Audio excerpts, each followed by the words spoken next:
আসসালামু আলাইকুম। আমি তাফসির উদ্দিন। আজকে আপনাদের শোনাবো এক ভয়ঙ্কর ভৌতিক গল্প, পিশাচ। এই গল্পটি লিখেছেন মারিয়া আক্তার মাতিন এবং এটি একটি বাস্তব অভিজ্ঞতার উপর ভিত্তি করে রচিত। গল্পে যাওয়ার আগে একটা কথা বলে নিই, আপনার কাছেও যদি কোনো ভৌতিক বা রহস্যময় অভিজ্ঞতার গল্প থাকে তবে আপনি চাইলে তা আমাদের পাঠাতে পারেন। গল্প পাঠানোর নিয়ম এবং আমাদের ফেসবুক পেজের লিংক ভিডিওর ডিসক্রিপশন বক্সে দেওয়া আছে। আপনার পাঠানো গল্প নির্বাচিত হলে আমরা সেটি আমাদের ফেসবুক পেজে প্রকাশ করব এবং ইউটিউব চ্যানেলে পাঠ করে শোনানো হবে। তাহলে আর দেরি না করে চলুন শুনে নিই আজকের ভয়াবহ কাহিনী, পিশাচ।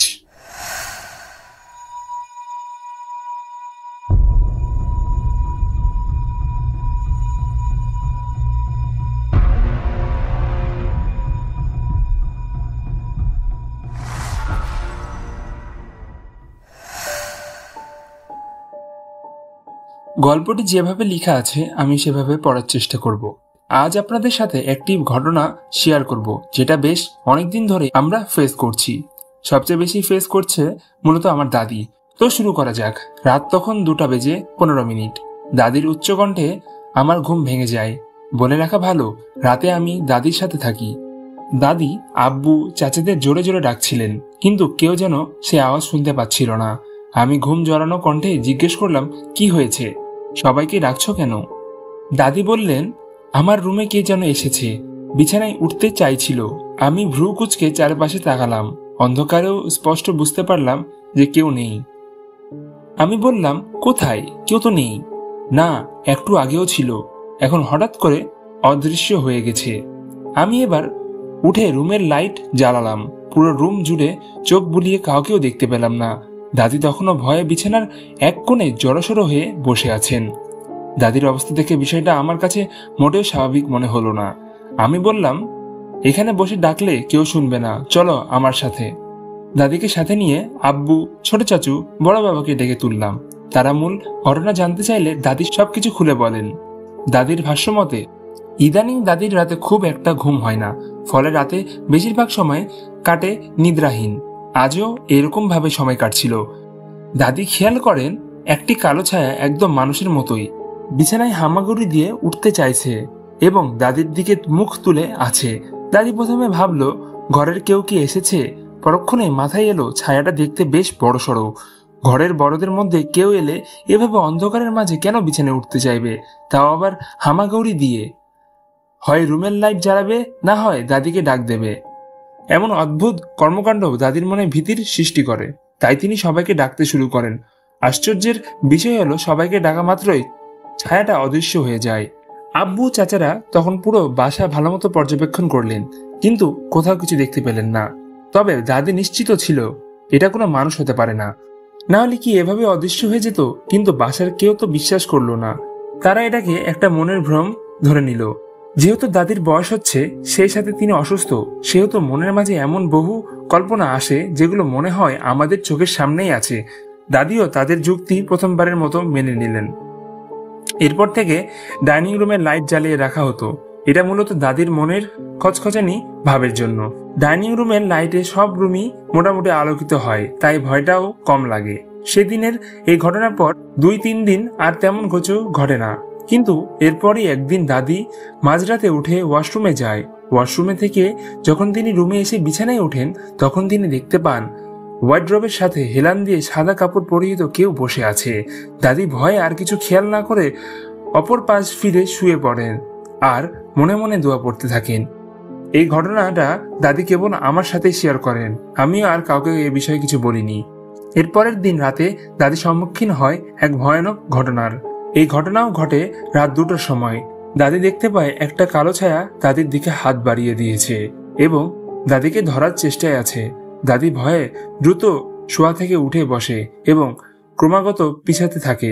তিনি যতই পিছিয়ে আসছেন, ছায়াটা ততই এগিয়ে আসছে। সেদিন 2টো কালো ছায়ার উপস্থিতি ছিল। অপর কালো ছায়াটি পিছনে দাঁড়িয়েছিল। দাদি ভয়ে চিৎকার করেছেন আর বলছেন, না, আমাকে না। কিন্তু ছায়াটির কোনো নড়চড় নেই। সে ঠিকই তার হাত দুটো বাড়িয়ে দাদিকে ধরার চেষ্টা করছে।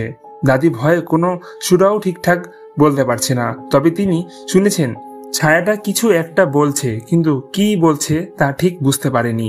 দাদির চিৎকারের প্রথমে ছোট চাচু ছুটে আসে, রুমে লাইট না জ্বালিয়ে দাদিকে এসে জড়িয়ে ধরে। ছোট চাচা আসার পরও ছায়াটা দাঁড়িয়েছিল, কিন্তু দাদি ব্যতীত আর কেউ দেখতে পায়নি।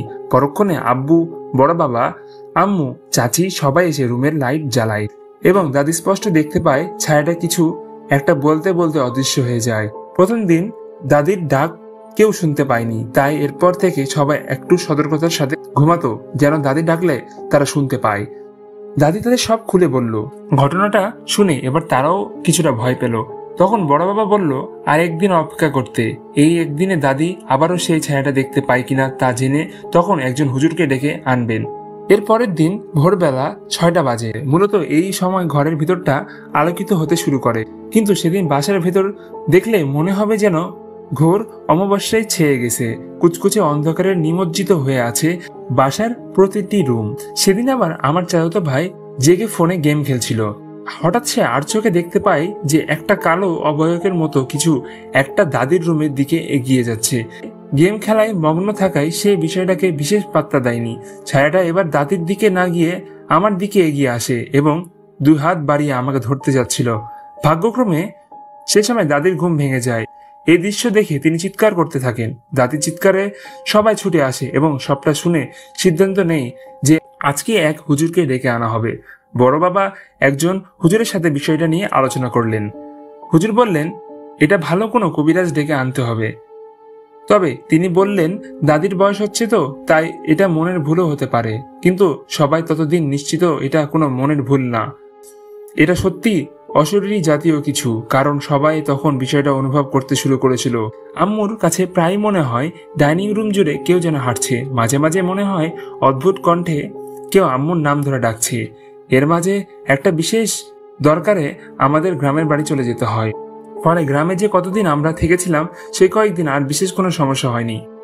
গ্রামে একজন পীর সাহেবের সাথে আব্বু বিষয়টা নিয়ে কথা বললেন। তিনি দাদিকে এবং আমাকে একটি তাবিজ দেন এবং বললেন তিনি একদিন বাসায় এসে বিষয়টা দেখতে চান, কিন্তু ওনারা নানা ব্যস্ততার কারণে আর আসতে পারেনি। এর মাঝে আমরা গ্রাম হতে এসে পড়ি।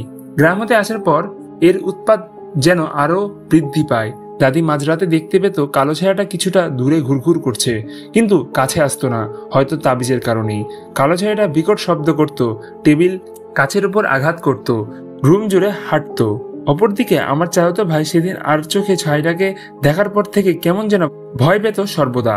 সাহসী ছেলেটা দিন দিন ভীতু হতে লাগলো, ভয়ে নেতিয়ে থাকতো। ফলে তার জন্য তাবিজ আনা হয়। একদিন আম্মুর মনে পড়ে আম্মু এক দূর সম্পর্কে আত্মীয় একজন ভালো কবিরাজ। তিনি দূর থেকে ঘটনা শুনেই বলে দিতে পারেন বিষয়টা আসলে কি। আম্মু ফোনে উনার সাথে যোগাযোগ করেন এবং সবকিছু খুলে বললেন। তিনি সবটা শুনে জিজ্ঞেস করেন দাদি যখন ভয় পায় তখন উনার মুখ বেঁকে যায় কিনা বা মুখ কিছুটা বিকৃত হয়ে যায় কিনা।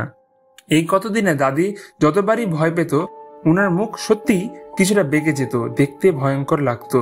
তখন সেই কবিরাজ বলেন এটা আর কিছু না, এটা হলো পিশাচ। তিনি বলেন এরা বেশ লম্বা থাকে, নখগুলো থাকে বড় বড়, দাঁতগুলোও থাকে বড় বড়, এদের দেহ কালো কুচকুচে এবং এরা একবার কোথাও প্রবেশ করলে সহজে বের হতে চায় না। এরা যাদের ধরতে চায় মূলত তাদের দেখা দেয়, আর কেউ তাদের দেখতে পায় না। বিষয়টা গিয়ে দাঁড়াচ্ছে যে এটা দাদিকে ধরতে যাচ্ছে, কারণ তিনি ব্যতীত আর কেউ ছায়াটাকে দেখতে পাননি। আম্মু ভীষণ ভয় পেয়ে যায় এবং ওনাকে অনুরোধ করে একদিন বাসায় এসে যেন দাদির শরীর এবং বাসাটাকে বন্ধ করে দিয়ে যেতে। তিনি আশ্বাস দেন অবশ্যই একদিন আসবেন। আম্মু দাদিকে এ বিষয়ে কিছু বলেনি, কারণ তিনি এমনিতে ভয়ে মাঝে আছেন। এসব শুনলে উনার ভয়ের পরিমাণ আরো বাড়বে। কিন্তু দাদি একদিন বলেন তিনি তো এতদিন কেবল ছায়াটাকে দেখছেন, এবার একদম সশরীরে দেখতে পেরেছেন সেই ছায়াটার আসল রূপ। ডাইনিং রুমে রান্নার ঘরের সামনে দাদির রুমের দিকে মুখ করে বসেছিল। শরীরে কোনো রকম একটা কাপড় পেঁচানো, নখগুলো লম্বা, দাঁতগুলো বড় বড়, কালো লোমে ঢাকা সম্পূর্ণ দেহ। যেহেতু এটা দাদির থেকে দূরেই ছিল, তাই দাদি মনে সাহস জগিয়ে সূরা আয়াতুল কুরসি পাঠ করে ঘুমানোর চেষ্টা করেন। দাদির মুখে এমন বিবৃতি শুনে এবার সবাই নিশ্চিত হলেন এটা পিশাচ। কিন্তু কেন এটা দাদিকেই কেবল ধরতে যাচ্ছে, কি উদ্দেশ্য নিয়ে এসেছে, দাদির ক্ষতি সাধন করা নাকি অন্য কিছু, তা এখনো অজানা। কারণ এখনো সেই কবিরাজ আসতে পারেননি, কিন্তু তিনি বা আসতে কেন এত দেরি করছেন। অপরদিকে গ্রামের সেই পীর সাহেবও যেন কিছু একটা লুকিয়ে গিয়েছিলেন, যা ওনার সাথে কথা বলার সময় আব্বু বুঝতে পেরেছিল। এসব যেন রহস্যজনক। সেই রহস্যের বেড়াজালে আটকে রয়েছে আমাদের বাসার প্রতিটি মানুষ। এভাবেই শেষ হলো আজকের ভয়ঙ্কর কাহিনী পিশাচ। আশা করি গল্পটি আপনাদের ভালো লেগেছে। আপনাদের কাছেও যদি বাস্তব, ভৌতিক বা রহস্যময় অভিজ্ঞতার গল্প থাকে তবে আমাদের সাথে শেয়ার করতে পারেন। গল্প পাঠানোর নিয়ম এবং আমাদের ফেসবুক পেজের লিংক ভিডিও ডেসক্রিপশন বক্সে দেওয়া আছে। গল্পটি ভালো লাগলে অবশ্যই লাইক, কমেন্ট আর শেয়ার করবেন। আরো ভৌতিক ও রহস্যময় কাহিনী শুনলে অবশ্যই আমাদের চ্যানেলটিকে সাবস্ক্রাইব করুন এবং পাশে থাকা বেল আইকনটি চাপুন, যাতে আমাদের নতুন আপলোড করা গল্পগুলো সবার আগে পেয়ে যান। তাহলে আজ এখানেই শেষ করছি। আল্লাহ হাফেজ। আবার দেখা হবে নতুন কোনো গল্প নিয়ে।